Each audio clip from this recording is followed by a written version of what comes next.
Hey, y'all, be here from Las Vegas. That's right. I am coming to you live from Las Vegas with my book, The Guy in the Glass, 6 Questions to See the Man You Were Meant to Be. And I want to talk to you today specifically about a very important idea for men. It's an ancient idea, but it's a simple idea. It's a powerful idea, and it is called the soul.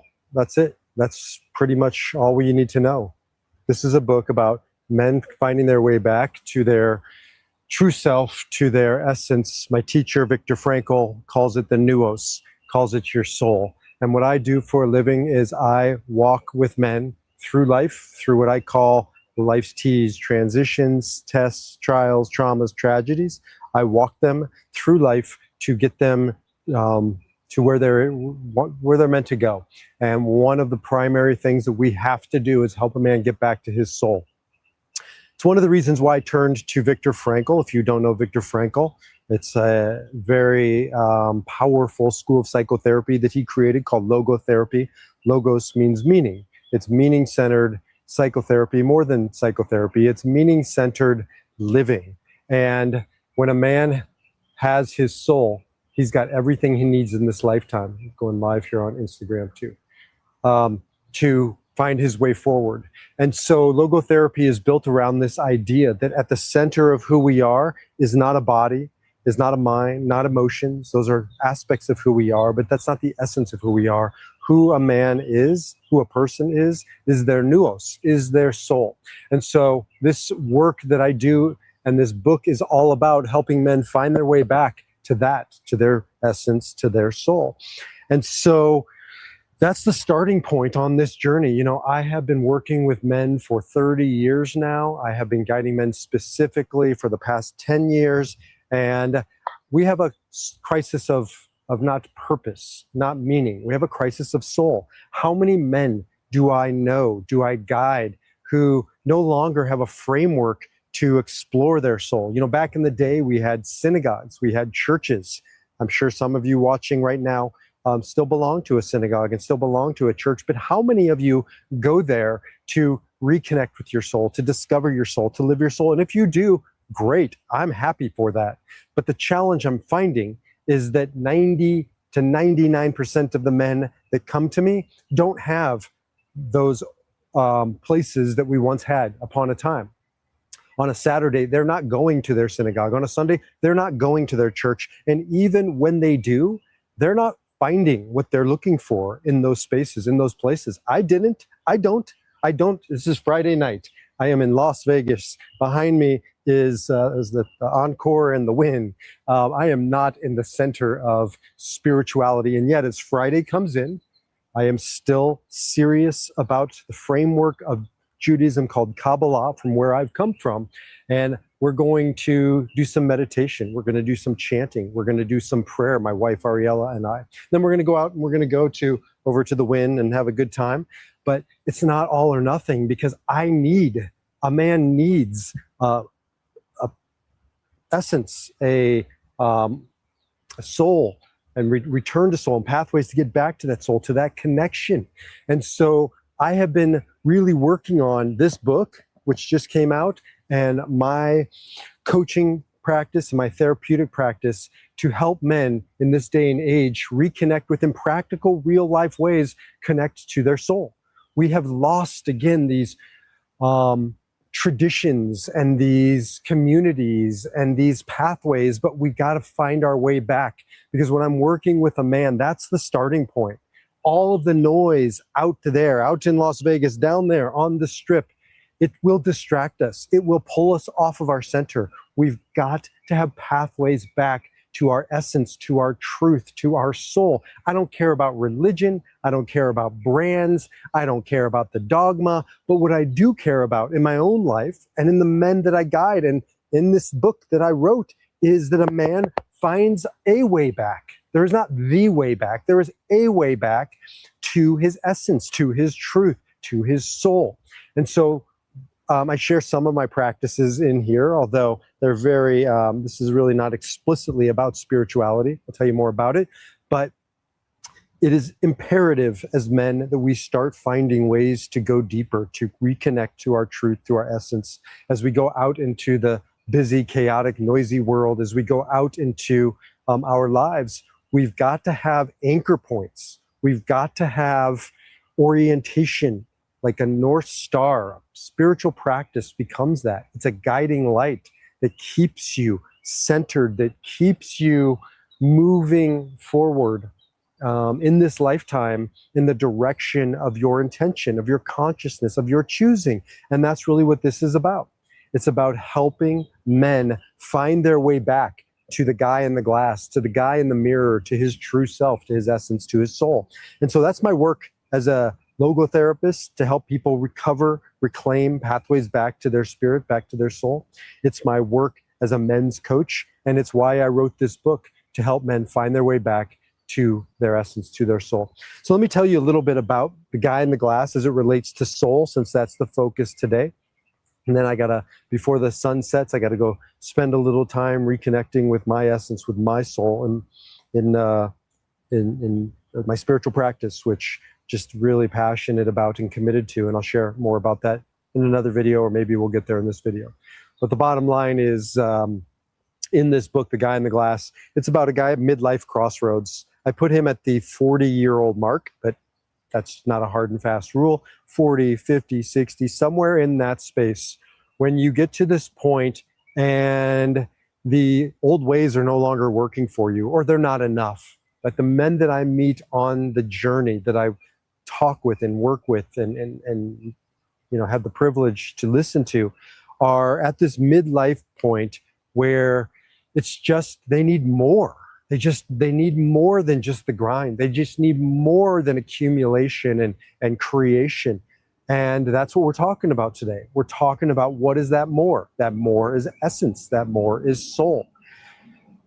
I did a video yesterday or a couple days ago on why midlife, and one of the reasons why I think spirituality is really sort of possible in a way that it wasn't prior to midlife is because you can no longer lean on the physicality. You can no longer lean on the good looks and on the physical prowess and on the intensity, the energy, the drive. It just changes, it diminishes, right? This kind of, comes and goes, and you don't have the same energy levels before. And that's not a negative if you're ready to rethink who you are and what you stand for and why you're here. It can be an amazing positive if you're willing to create new rules, new ways of being in the world.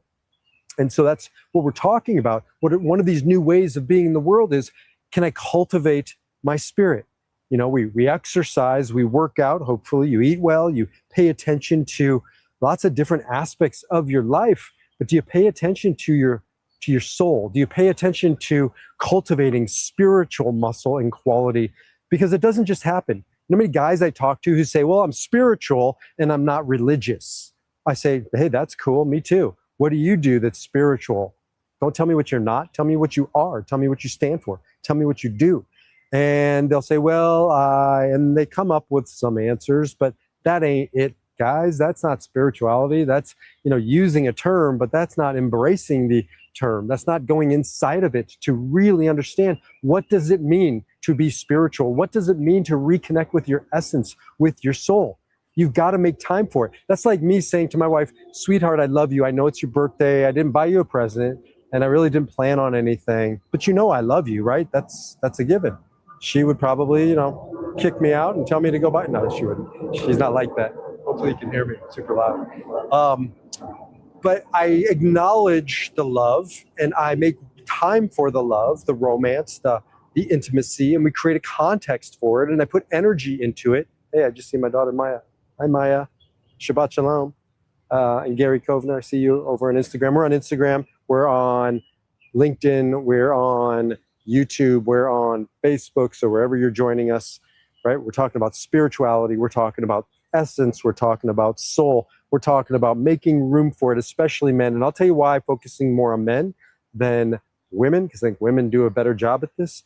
But the bottom line is, we got to make time for this. It's not enough to say, I'm spiritual, not religious, but I don't do anything. What do you do that connects you to spirit, that strengthens that muscle? Because back behind me, right, the Vegas Strip is calling, and I'm going to go down there tonight, and I'm not going to lose my way. I'm not going to gamble it away. Don't worry, Maya, my daughter. I'm not going to gamble the house away.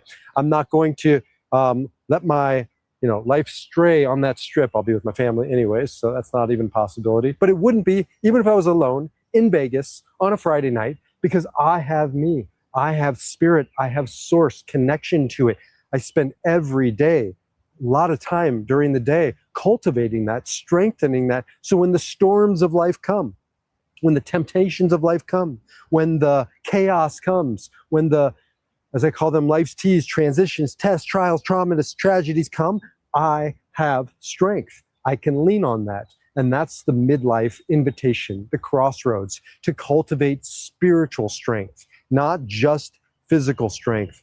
Yes, keep working out and take care of your body, but if you think you're going to be ascending physically in the second half of life, guys, it's an uphill climb. Take care of yourself enough to live a long, meaningful life.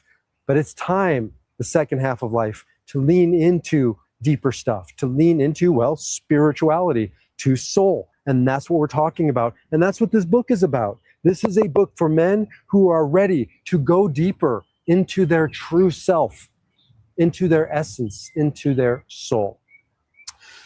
So one of the ways in this book that happens is, and I want to focus on that, is the guy in the glass. The guy in the glass, the guy in the mirror, is the central motif of this book. And it's the central motif, it's the theme, it's the thing that carries the book for a reason.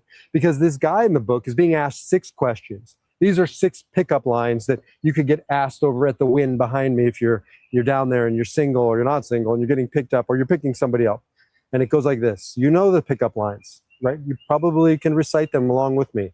Hey, what's your name? First pickup line, right? I'm so-and-so, what's your name? Second one, what do you do? Right? Natural segue into conversation. We ask somebody, what's their name? And what do you do? Come here often? That's chapter 1, 2, and come here often is chapter 3. Are you single? Chapter 4. What's your number? Chapter 5. How are you getting home? Chapter 6. And these sound like pickup lines. They're not pickup lines. These are ancient concepts. Even literally, Moses asked God, what's your name? Right? I ground this in Kabbalah and Jewish mysticism and other spiritual practices because I want to show you that this is simple, but it's not simplistic. And it's ancient. It's not just modern. And it takes us into the conversation. Who am I? When you strip away, right, the facade, the externals, the physical, the material, the shtick, when you strip it away, who's underneath there, men? Remind me to come back to why men focus and not just men and women. So this book takes us back to the glass, back to the mirror, over and over and over again, because our protagonist in the book, it's no man, it's every man, it's you, is running back and forth to the guy in the glass, the guy in the mirror.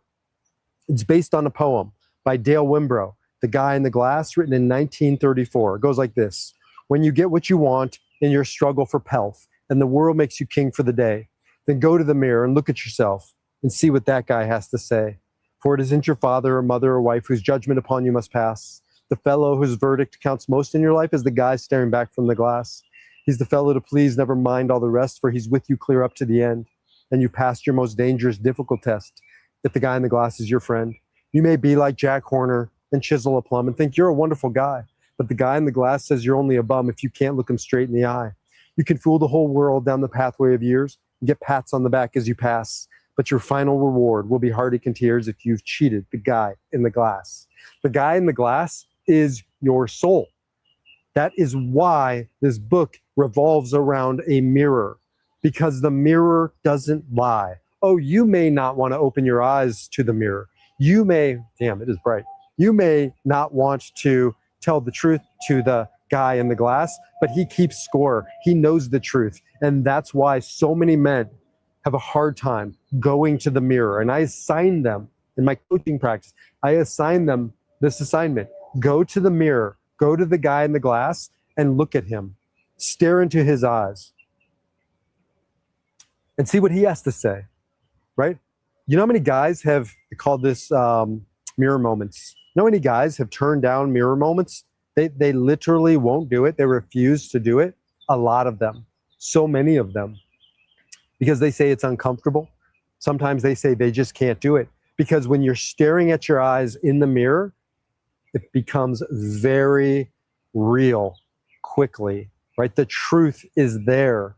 And if you do it for long enough, you start to see the truth. You start to feel the truth. That is your conscience. That is your essence. That is your soul. This is how we cultivate this practice, by getting in touch with your soul, with your truth. And one of the ways we do that, I do that, the narcissistic version of me, the shallow version of me, like back in the morning of life when I would stare in the mirror and look at my 6-pack. Now I have a 2-pack. Now I do it and I make time for it, and I'll look at myself in the eyes in the mirror, and I'll do a check-in, and I'll talk to myself. My kids have walked in, my wife has walked in, and I'll just keep on talking, and they think, oh, there's crazy Abba again, right? Crazy Baruch again, talking to himself in the mirror. But I'm checking in. I'm making sure that that guy is on the straight and narrow, that that guy is doing what he said he would do, that he's walking his talk, and that we're keeping him honest, we're keeping him real. And I've done this for about 10 years, since 2014. I guess that's 12 years at this point. 12 years I've been doing this. And I started doing it because I was losing myself. I talk about it in the book, where when I was a rabbi, on Saturdays, on the Sabbath, after the big crowds had gone home and everything settled down, I'd find myself in the rabbi's study. And I didn't like the man that I was becoming. I didn't like the direction I was heading. I didn't like the messages I was giving, but I kept doing it anyways for 1,000 reasons, right? Because the world told me to, and the paycheck told me to, and the people told me to, and I told me to. But every ounce of me said, stop, this isn't yours anymore. You've done what you're supposed to do. Move on. You're not believing it anymore. It's not yours anymore. Hand it over to someone who does believe this, and it's theirs. I didn't want to be a rabbi anymore, but I didn't know how to stop being a rabbi, except the guy in the glass did. And I would go into the rabbi's study and I would talk to him, and he had some harsh things to say to me. And I listened, and I cultivated a relationship with that guy in the glass, with that guy staring back, right? And that guy saved me. That guy told me the truth. That guy told me it's time to move on. It's time to get back into integrity, get back into your authenticity, get back to your truth. So I send guys to the glass, to the mirror, as an assignment to start the process of checking in, of dropping the BS, the mask that we put on for the world, for others, for even our partners, for our spouse. It happens. I understand it. It's no way to live. It's not why we're here. And you should get back to truth, but at the very least, get back to the truth in the glass, in the mirror. And that's where, for me, it starts. And that's part of my spiritual practice. I do meditate, and I do chant, and I do pray, and I do journal, and I do yoga, and all these things. That's part of my spiritual practice too. But part of my spiritual practice is going to the mirror and shutting the door and talking to that guy in the glass. I do it at public events. When I go speak somewhere, when I go to a cocktail party, I tend to do it in a place where you can lock the door. It's kind of weird otherwise, but whatever, I'm weird. And I do it now before I give a talk. I never did this when I gave sermons. I should have, but I didn't. Now I do it, and I go and I talk to that man in the mirror, and I say, be truthful, like live in integrity, go out there and be humble and transcend yourself. And remember, this isn't about you. This is about them. This is about God. This is about source. This is about the message and the mission of this book, to help men live their truth. And that has been transformative. I didn't have that 12 years ago when I lost my way, or I had it, but I didn't cultivate it. And that's my point. Spiritual practice, men, doesn't just happen. It's something that you invest time and energy into. Don't tell me what you value. Show me what you value. There's a great teaching in the Talmud that says you can judge a man by 3 things: his kos, his kis, and his kaas. What he's like when he's angry, kaas. What he's like when he's drunk, his kos, and how he spends his money, his kis, his pocketbook. And what it's saying is, I don't care what a man says he is about. I care what he does. I care how he invests his energy, his resources. That tells me about the man. So if you say you're spiritual, not religious, show me the money. Show me what that.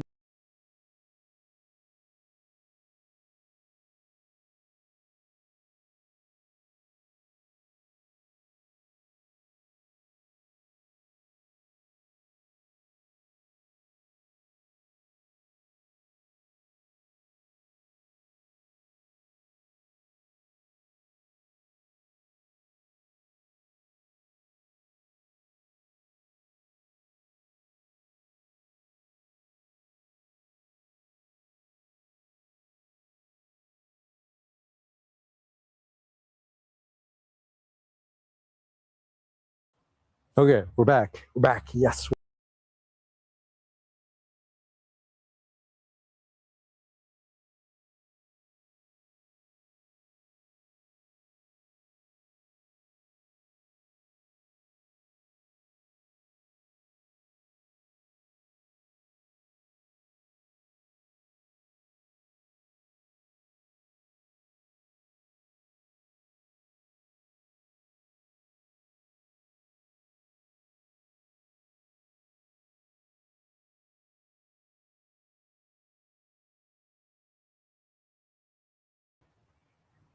We're back. Okay. And we were riffing. I was riffing. You were listening, I guess, because I think you're still there, about men and spirituality. And that's really what this talk is about. And it's about knowing that at the end of the day, right, you are what you do, not what you say you'll do. That's Dr. Carl Jung who said that.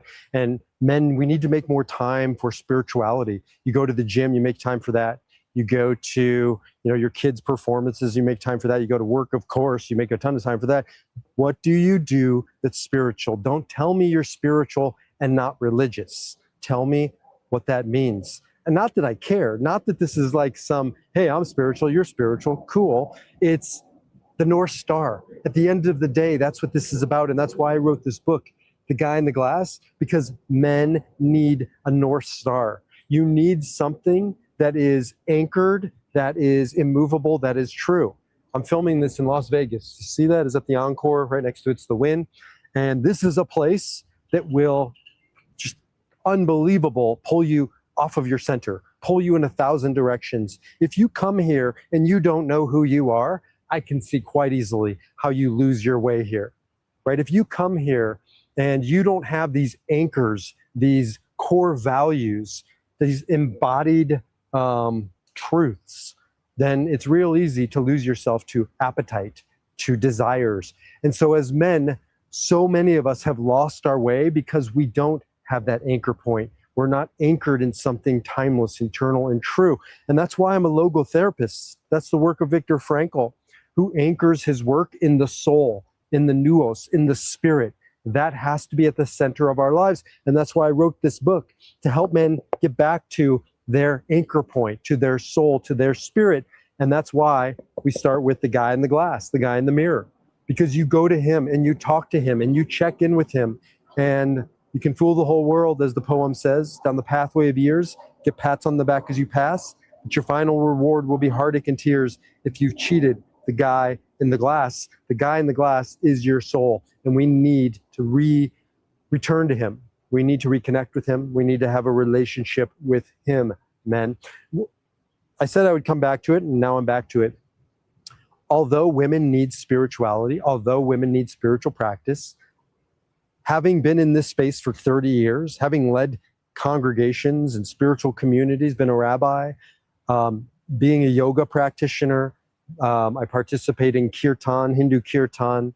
I go to Buddhist meditation centers.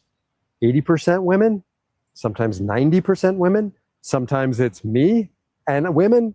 And it is a testament to women. It is a testament to their natural instincts to connect to something deeper, to connect to life, to connect to source. I believe with every ounce of my being that women are far more, I'm just putting this away, not because I don't like being a Jew, because it's hot. It's burning my chest. I guess I got to leave it out now. So I'm on fire, people. And I've seen it over and over again that women are natural spiritual seekers. They invest more of their time, their energy, their money, they put their money where their mouth is when it comes to spiritual practice. But I am seeing a return by men to spirituality. I'm seeing a hunger for spirituality, which is why I wrote this book. This is a book about spirituality for men. And it's not dripping with spirituality. It's baked into the story about a guy who goes to the bar, gets asked 6 pickup lines that aren't pickup lines, that take him into his essence, his purpose, his soul. And it revolves around going to the mirror and seeing what this guy has to say, seeing what his soul has to offer him. And that's really what this is about. I got to wrap up soon because I'm going into my expression of Shabbat. I don't go to a synagogue anymore. Again, here in Vegas right now, I'm going to just sit over here on the side before we go out to dinner. And I'll just tell you what I do besides going to the glass, right, which is part of my practice. I'll go and see what my soul has to say, and I'll talk to him. But I will talk to God. I'll talk to Source. I will sit over there, and I will just be grateful. I'll share gratitude, blessings with God for the week. It's part of my practice to really thank God, to thank Source, to thank one with the source of my life and the source of all the blessings. Just cultivating a gratitude practice. That's part of my spiritual practice. And as the Sabbath begins Friday night, I'll then head down to the Strip with my family. We're going to an Israeli restaurant. Then we're going to see Jabberwockies. Have you seen Jabberwockies? My son's a dancer. He wanted to go see that. We've seen them before. Pretty cool hip hop. This is my way. So I'm just sharing with you. It's not like some traditional way of experiencing soul and connecting with soul. This is my way. And I help men find your way. Some of my men are evangelical Christians. I grew up in Nebraska. My good friends are still evangelical. And I'm very comfortable with it. And I'll help them find their way to Christ, their way to Jesus, their way to Source. I work with a guy who's a Hindu. And I'm just so enamored with Hinduism, especially the Bhagavad Gita and Kirtan, the call and response practice. I'll sit over there and I'll do some Kirtan, both using Sanskrit and also some Hebrew Kirtan that I am cultivating. So using Hebrew chanting because it's my soil, it's the roots that I come from, and I really love it. But I find it a little stifling traditional davening or prayer. And so I've taken Hebrew and I've made it my own and have this Kirtan call and response, me and God, or me in a small community sometimes. Ariella might come down. And so this chanting practice, meditation, quieting my mind, getting calm, getting quiet, getting clear, which isn't easy for me. I'm an over-caffeinated Enneagram 8. And so when I start to quiet my noise, I start to hear the guy in the glass. I start to hear the soul calling again. So sometimes I go talk to the guy in the glass, literally, verbally. Sometimes I'll just sit and I'll listen. What does he have to say? Actually, what does she have to say? In Kabbalah, the soul is feminine. Back to the feminine connection that I think women have more organically. Men, we have to cultivate it. We have to work at it. And so I will sit over here and I will listen to God. I will listen to Source. I will ask, what do you want? Where am I straying? How can I come back? Where do I need to refocus, reallocate my attention, my energy? This is spiritual practice. This takes work. There's a story about a guy who's been praying at the Western Wall in Israel for like 50 years. And they want to do a news story because he's the longest running, davener prayer at the Kotel, the Wailing Wall. And they interview him and they say, you've been coming here every day for the past 50 years praying at the Kotel, at the Wailing Wall. What is it like? And he turns to them and he says, it's like talking to a fucking wall, right? So sometimes prayer and meditation, it feels like talking to a fucking wall. It feels like a whole lot of nothing. It feels like a whole lot of just sitting there. And then other times you break through and I start to hear the whispers. I start to hear the truth from above, the truth from within, the truth from the guy in the glass. And that's what this is about. It's about going to the mirror, sometimes literally, sometimes figuratively, and checking in. Who am I? And what am I about? And why am I here? And where have I strayed? And how do I return? And that's men why I've written this book, because there are so many men who are wandering, who are lost, who are looking, who are spiritual but not religious, but they don't have the church, they don't have the synagogue, they don't have the community, they don't have the practice. And that's not enough. That's not good enough. That's a recipe for disaster. We can do better than that. We must do better than that. We must return to this at the very end of the day, to ourselves, our true selves, our highest self, the guy in the glass. And so the sun is setting here in Las Vegas, and I'm going to go do some spiritual work. I'm going to get quiet. I'm going to settle down. I'm going to go inward. I'm going to listen. That's my way. Love to hear your way. Love to hear from you. People have been hitting me up offline about there's various things that I've been talking about, but in this case, I'd love to hear about your spiritual practice. You can drop notes in here. You can hit me up at b@bhalevi.com. Would love to talk to you. Would love to hear from you. Would love to work with you one-on-one, but I'd love to get you into a men's peer group.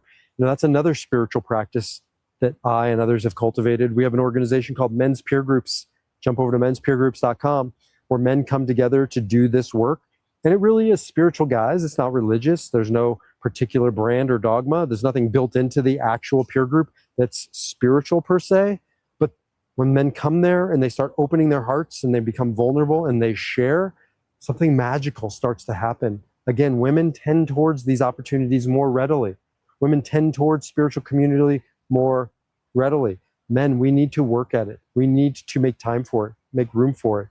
And in the second half of life, it becomes possible. And I would argue in the second half of life, it becomes an imperative. Make time for your spirit, for your nous, as Viktor Frankl called it, for your essence, for your true self, for your soul. And that's what this book is. Check it out, guyintheglass.com, guyintheglass.com.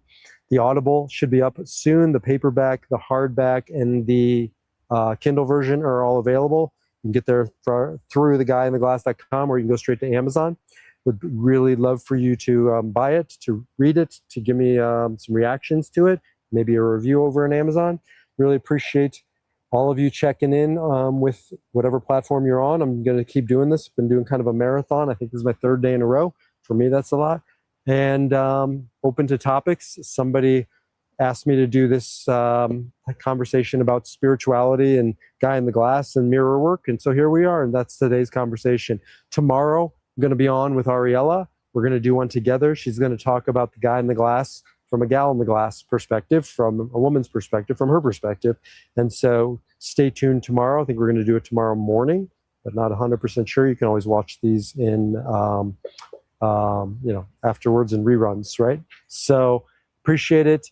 Shabbat Shalom. Have a meaningful Sabbath wherever you are, whatever your practice. Do something. Go on a spiritual walk or a hike, or sit in meditation, or journal, or pray, or go to the mirror. That's a great one. Try it. Mirror work. Go to the mirror and talk to yourself. Look at yourself in the eyes. Go deeper. Go beyond the comfortable, 10 seconds. Don't just do your hair like me, right? Get in there and really see the man or woman you were meant to be. That's what this is about. That's what I'm about. That's what you should be about. Let's do this work together. Thank you for tuning in. Shabbat Shalom. I will talk to you probably tomorrow.